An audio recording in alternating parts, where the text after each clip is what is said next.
அஸ்ஸலாமு அலைக்கும் ஃப்ரெண்ட்ஸ். இன்னைக்கு நம்ம வீட்டோட ஈவினிங் ஸ்நாக்ஸ் என்னன்னா கொண்டக்கடலை வடை. இப்போ கொண்டக்கடலையை காலையிலேயே ஊற வச்சுட்டேன். இப்போ இதை எடுத்து மிக்சியில் போட்டு அரைச்சிக்கலாம். அந்த கொண்டக்கடலையை இப்போ நம்ம அரைச்சாச்சு.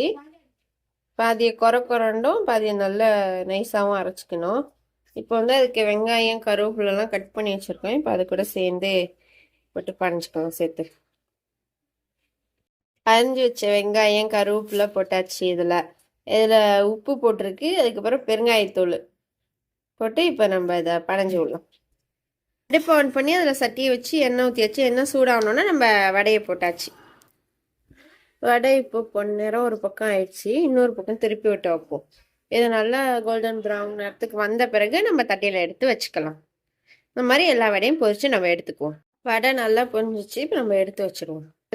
கிறிஸ்பியான மொறுண்டு கொண்டக்கடலை வடை ரெடி. இப்போ நம்ம இதை காஃபியோட வச்சு சாப்பிட்லாம். ஈவினிங் ஸ்நாக்ஸ் கொண்டக்கடலை வடை நல்லா கிறிஸ்பியாக சூப்பராக ரெடி ஆயிடுச்சு. இந்த மாதிரி டிஷ் நீங்கள் வீட்லேயே செஞ்சு பாருங்கள். நல்லா செம்மையாக டேஸ்ட்டாக சூப்பராக இருக்கும். அது கூட நான் காஃபியும் வச்சுருக்கேன். இந்த காஃபியோட இதே நான் சாப்பிட போகிறேன். உங்களுக்கு இந்த வீடியோ பிடிச்சிருந்தா லைக் பண்ணுங்கள், ஷேர் பண்ணுங்கள், சப்ஸ்கிரைப் பண்ணுங்கள், கமெண்ட் பண்ணுங்கள், பெல் ஐக்கானை கிளிக் பண்ணுங்கள். உங்கள் வீட்டில் ஈவினிங் ஸ்நாக்ஸ் என்னன்னு எனக்கு கமெண்ட் பண்ணுங்கள்.